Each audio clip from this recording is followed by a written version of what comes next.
Welcome to the PWX Update Desk. Coming up today, Chris Shore and I will discuss all the doings at It's All About Me. The huge internet pay-per-view spectacular of the summer lived up to its billing and then some. We're going to talk all about that, as well as some major announcements involving PWX events coming up in July and in August. I'm Craig Veltri. Ladies and gentlemen, if you're still alive after It's All About Me, you done good. The PWX Update Desk starts right now.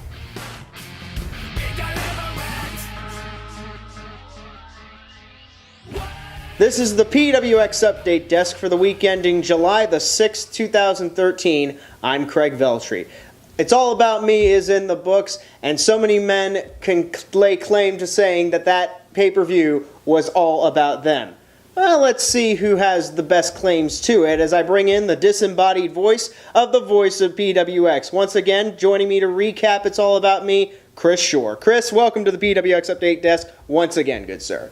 Greg, always a pleasure to be here. Thanks for having me. All right, well, the big lead from that particular event, Steve Corino costing Kevin Steen the PWX title inside of that steel cage. It was a chaotic match from before the bell, and definitely a lot of controversy left on after the bell. What can you bring out from that matchup?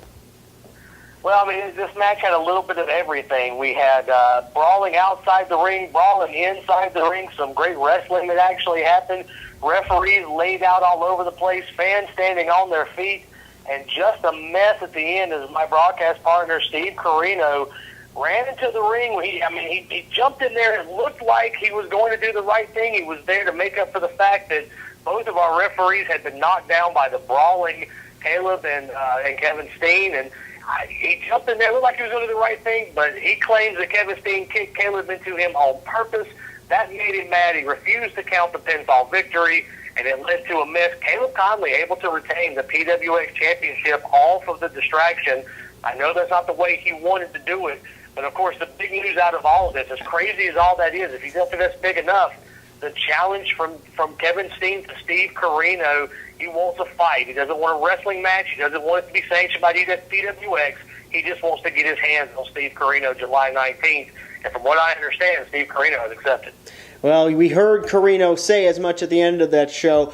July the 19th, Declaration of Independence 2 at El Patron nightclub in Concord. We'll get to that particular event in the next segment, but let's press on with It's All About Me. Cedric Alexander, another huge winner of that night over Jay Lethal, a matchup that, honestly, it was one of the most exhilarating matchups that I have ever had the privilege of witnessing live. I'm pretty sure you share my sentiments, Shore. I think it's fairly easy to say it's the best match I ever had a chance to call, and what a privilege it was to sit there and call that match with two guys who just flat tore it up, went at each other with everything they had, threw everything at each other. I hate to use the cliche, but it's true, but the kitchen sink, and it came down to a couple of CODs, concussions on delivery, and of course two brain busters. Cedric Alexander, I told him afterwards, and I bears repeating here, that was next level stuff.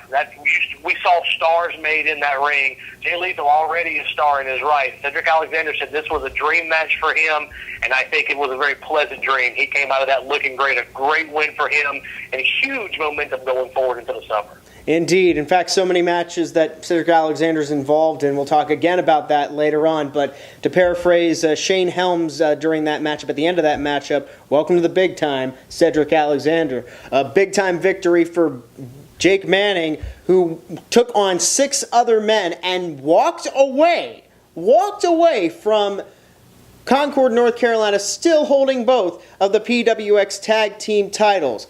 Where do we begin? I ask that to you, Shore. Pick a place to start with this particular matchup. It was bizarre from bell to bell. Well, I guess honor still lives. At least Scout's honor still lives. Scout's honor, yes. Jake Manning came out there looking for his partner. You know, John Schuyler promised he would be there on Twitter, didn't show up, sent a video message from the UK saying he had, his words, better things to do, and that Jake Manning should do the honorable thing and defend the championships alone. He did. And what can be said about Man Scout Jake Manning that hasn't been said already? This guy went in there, as you said, beat 6 other men. Great tag teams. Worst case scenario, Cali 31, our newest tag team, Air America. I mean, that was stiff competition he was in there against. Jake Manning's still the tag team champions, and we still wait to see if John Schuyler will show up the next time those titles are defended. Well, I mean, the thing about that matchup, and I threw the question to Steve Carino as stats during the commentary, he had a great advantage being a Four Corners tag team match. He had 6 other guys to face, yes, but he had 6 other guys to tag in and out of. Going forward, I mean, does the challenge get worse for Jake Manning? Just going into tag team matches. It's not going to get any easier if John Schuyler continues to pull these types of shenanigans. He needs to be here and defend those championships. I know he's got other obligations in Europe that he's got to take care of as well. I mean, he's a big-time superstar. He's sought after all over the world. But he's got to come back and take care. I know there's some issues between he and Manning. But if Jake Manning loses those titles, you got to believe John Schuyler loses them too, even if he's not there. Well, that's very true. But then again, when it comes to a man like John Schuyler, when he says you can trust me, I usually would call my mother to make sure that she's alive. But that's another story. Moving on to another huge feature match. Kyle O'Reilly returns to PWX and turns away Mr. Elite Drew Myers. I got to wonder, if he loses another match, can we take away the name Mr. Elite, Chris Shore? He is on a frustrating run, I'm sure. But just like we saw with Cedric Alexander last month, all it takes is one win to get back on your feet. And that's all Drew Myers needs right now, is one win to get back on his feet. Kyle O'Reilly, one half of the Ring of Honor World Tag Team Championships. Don't sleep on this kid. It wasn't a slouch that beat Mr. Elite Saturday night. This was a very good wrestler. And Mr. Elite held his own, gave him all he could, came up just a little bit short. But, yeah, maybe the guy needs to work on his attitude a little bit. Maybe a positive attitude instead of being down on everybody else might be what he needs to lift him to the next level. But he just needs one good win, and he'll be back at it. Well, victim of his hubris, that's for sure.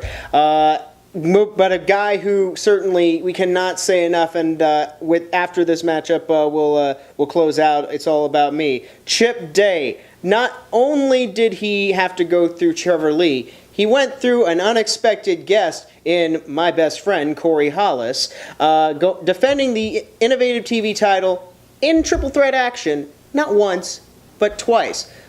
Chip Day, what can we say about Do or Die Day? If you'll let me drop the veneer of professionalism for just 1 second, man, how effing good is Chip Day? Yes. 10-minute draw with 2 guys, only expected to face one. Not only do you add a third person to that match unexpectedly, but you add someone in Corey Hollis who has a real chip on his shoulder and knows a ton about our IPV champion, former tag team partners. And yet Chip Day was not only able to take those guys to the limit in 10 minutes, but when both guys immediately took advantage of their certificates that they earned, because of the ITV rules, earned those certificates on the draw, both men cashed in immediately and almost went another full 10 minutes before Chip Day was able to put Trevor Lee away. Again, what can you say about the kid? How good is Chip Day right now? An excellent ITV champion. And Caleb Conley better watch out. That kid's got him in his sights. Well, I mean, if we can just stay on this subject just for 1 second, Corey Hollis breaking his suspension to make his presence known and getting put in this match. I'm pretty sure people can guess my opinion on what Corey Hollis being there meant and how it kind of throws everything in flux for just the ethics of it. But, I mean, what do you make of Corey Hollis showing up unannounced? Well, I mean, I'm not surprised. He's been frustrated. And look, he's been rightfully frustrated on some level. He's been promised a championship match, and it's been moved and moved and moved. And so I understand the kid's frustration. I've never competed in the ring, but I can only imagine what it's like to be promised a shot like that and constantly have it taken away from you, almost like the carrot at the end of the stick above the donkey. I can understand why he would be frustrated with that. But he's got to find a way to control his anger. I thought here he was suspended. I know what he did with you, and obviously I do not approve of that. But he came back, and while he was cocky, he didn't show any of that just complete anger and out-of-control chaos that's been in him for the past few months. So I understand why Tyshawn let it happen. I would have rather him serve the suspension, Craig, because I don't approve of what he did to you, obviously. But maybe he's turning a new leaf. Well, to be fair, I would say an indefinite suspension was a little bit harsh. I didn't see another way out of it. You're right. Maybe it is a time for a new leaf of Corey Hollis. Maybe we'll see better decisions coming out of him, and I don't hate the kid. I like the kid. I hope that he goes far in this business. He has the potential, but well, that is to be seen, as we have so much more to look forward to here in PWX, like Corey Hollis's career. That is Chris Shore, writer for ProWrestling.net and author of The Following is a Dark Match ebook, available on Amazon.com and wherever fine electronic publications can be found. Shore, thanks again. Thank you so much, Craig. All right. Coming up next, the Update Desk event calendar. Where will we be next? Find out after this.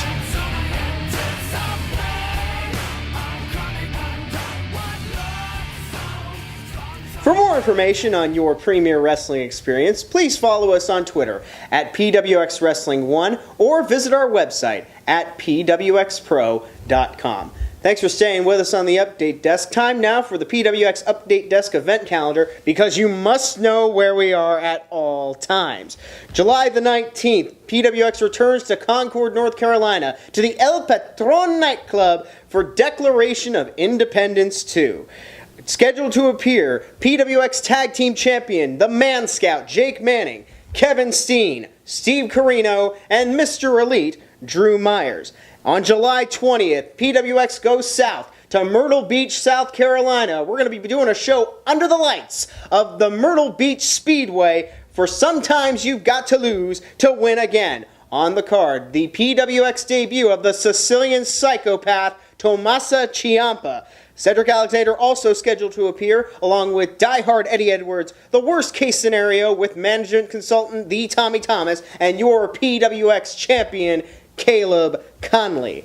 Coming up the following month in August, on the 16th, PWX returns home to Charlotte and the Tremont Music Hall, as well as internet pay-per-view for live and in-demand. Already scheduled, it'll be Kick to Kill, Cedric Alexander versus Johnny Gargano. And as if that wasn't a big enough of an announcement, here's another one for you. The Apex of Agility. The artist, formerly known as Chiva, and Drew Everett will be going head-to-head with Rich Swann. Also, all the big stars, all your favorite stars, rather, of PWX as well. The following night, PWX returns to the Cabarrus Arena on August the 17th for a great event involving Corey Hollis, Chip Day, Caleb Conley, Amber O'Neill, and Mia Yim. They will all be in action. Plus, the return of the homegrown boy from Aarons Creek, Virginia, Adam Page. Now then, if you want to get tickets to all these great events, you can find it on pwxpro.com. Just click on tickets and get your spot in those particular venues today. You can also follow us on Twitter, as I mentioned. We also have a Facebook page available, links in the description, and as you see them on your screen right now. As we mentioned in the opening segment, a capacity crowd saw It's All About Me live. If you didn't get a chance to see it live on internet pay-per-view, fear not. High Spots TV has you covered. You can go to High Spots TV, click on iPay-per-view, click on the icon with Kevin Steen and Caleb Conley's face on it. Click on that. Pay the $9.99 and you can see It's All About Me in its entirety, 24 hours a day, 7 days a week, on demand. With registration to highspots.tv, you also have full access to the entire High Spots vault. It is a very extensive and great library. It's worth a day looking around that place. Coming up on the next Update Desk, we'll have some dates for you for the month of September, so keep it locked on this channel, as we are going to be doing a little redecorating here at Update Desk headquarters. We're going to probably do a new set, we're going to make the show a lot more fan interactive, and we're going to have all the juiciest dish that PWX can bring to us. So be sure you keep your eye on us in the next couple of weeks. We look forward to seeing you guys next time here on the PWX Update Desk. My thanks to Chris Shore for his insight here on today's episode. And thanks as always to you for watching. I'm Craig Veltri. From all of us here at the Update Desk, so long from Charlotte.